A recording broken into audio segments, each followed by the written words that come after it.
用上邊餐台的配搭，曾經種花，如今暗啞。誰從屏幕裏看從前，而誰聽沙企我門前，猶如是18歲的青年，很討厭。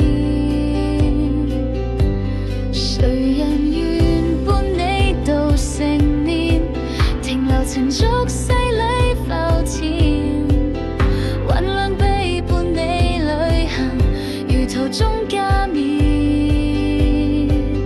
只可惜風景都錯過，差一點方可親吻我，喜歡這種模糊論我，而你怯懦。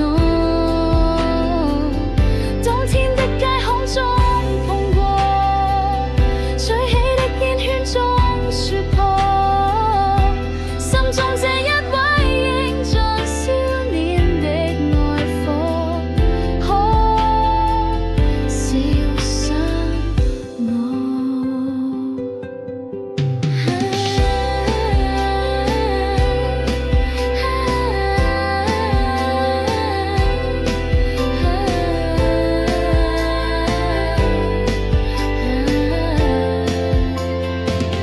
重新出發嗎？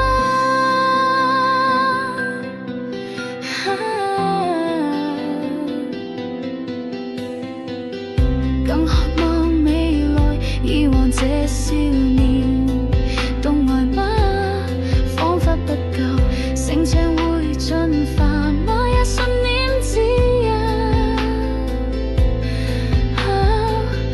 我愛這少年，諷刺嗎？這花開嗎？